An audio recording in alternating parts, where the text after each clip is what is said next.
Hello again, all my friends, crafters, and recycle artists out there in Cyberland. Laura got us here once again with some tips and tricks for you.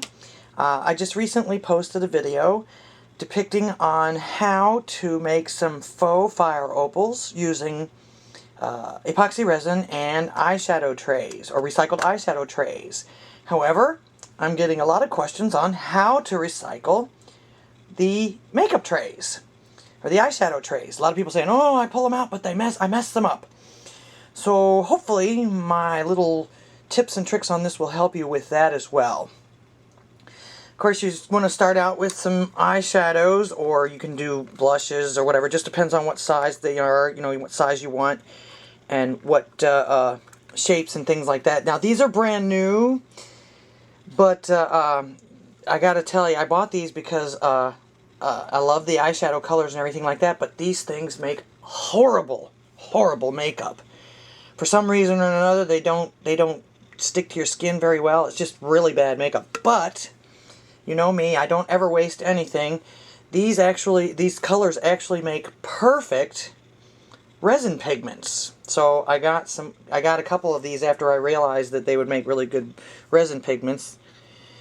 So here's what you do. Alright, you can use old ones too. I mean, this is to recycle your old ones. I just use these. In fact, I got these at a specialty discount store that's only in my neighborhood. So if you want them, you can contact me. I can get them for you. They're like $3.50 a piece.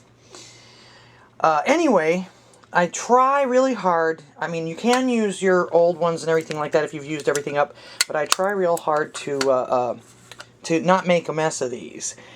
And what you need is, this is a vintage pin, believe it or not, an old vintage hat pin or some kind of pin. I found it in an old junk lot. But if you can see, it's really thick. It's a real thick pin, as compared to like a sewing pin or something like that. It's a really thick pin.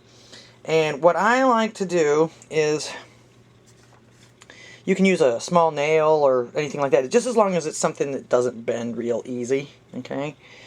And then what I try to do is, a lot of people say, oh, let me get right here. And they do it, they stick it, they stick whatever it is right smack in the center of the tray or whatever it is, and then it ends up bending or messing up on them. You can do that. You have to be really, really careful with it. You can do that. But what I usually like to try to do is go in at the corners. And I pull out the trays before I take out the pigment, because that actually strengthens it a little bit too. But once you get it down in there, you try to get it all the way down until you can't get it anymore, and then just gently pry it up. You're going to see you're going to have a little bit of cracking and makeup and everything like that. The case itself might crack a little bit, but you've got it's stronger on the corners. So you take and you just poke it into the corners behind it and just pry it up out of there. You can see it's coming. There you go. That's another reason it makes a kind of a big mess.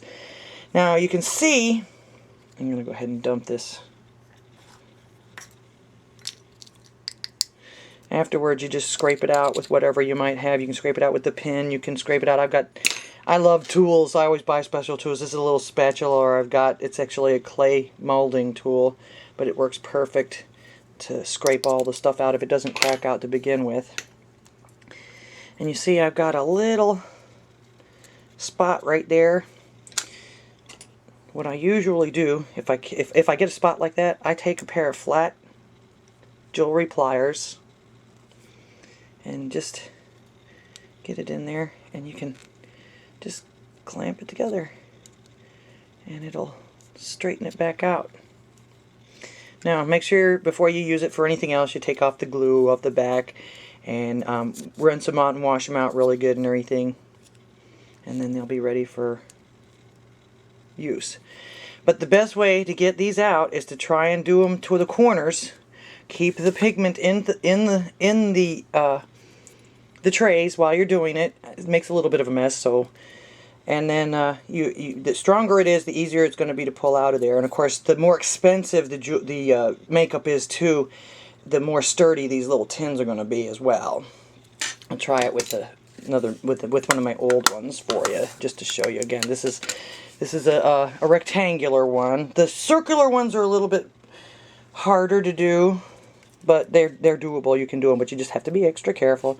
Once again, you stick it right there in the corner where the tin is the strongest, and just go all the way down to the bottom. Whoop! That one came out. Sometimes they come out easy. Sometimes they come out hard. These are a little bit sturdier than the other ones. Of course, Maybelline, that's $7 a palette there, or more.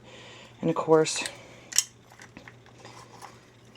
like I say, I usually save all of the pigment that I can, so that I can use it to. This is another way to reuse it, or use pigment that you would never have put on your face or something. Because I know when I buy a palette, usually there's 3 or 4 colors that I wouldn't even touch. So, and then you just take and scrape it all out. And I save it, and I use the pigments to color my resin.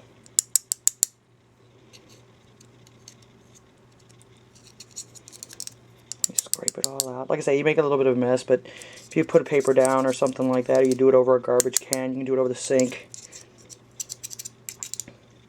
But that is how, and of course you see on this one, because this one was a little bit more sturdy, I don't have to fix it. So it's going to depend on what makeup you use, but it's also going to depend on how you pull it up out of there too. Try to stay away from the edges, because it's weak in those spots, and you'll have to fix it or you'll mess it up. Always try to do it where there's a corner, because it's more sturdy in the corners there, like that. Anyway, like I say, I hope this helps. Use a nice big pin like this, or a little nail, something that doesn't bend real easily. You can't really, if you use a sewing pin, it's just going to bend. So, and you can see what this is here. To fix it, I use either my square pliers, my square nose pliers, or if you got a round one, you can use, or a rounded corners, or whatever it is you have, you can use your round nose pliers if you have any round nose pliers. Try not to use pliers that have the ridges on them. They need to be flat, otherwise you're going to have all those marks in them.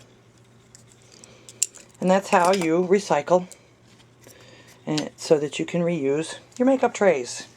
I hope this helps you guys. Please share with anybody that you know that might need this tip. And leave a comment, and don't forget about my contest going on until Halloween on my other videos showing you how to make the faux fire opals. Once again, this has been Laura the Goddess for Totally Unique Treasures. Come see me again. I will try to have more things and more ways to do crafting and recycling as soon as possible. Stay tuned. Thanks for watching. See you next time.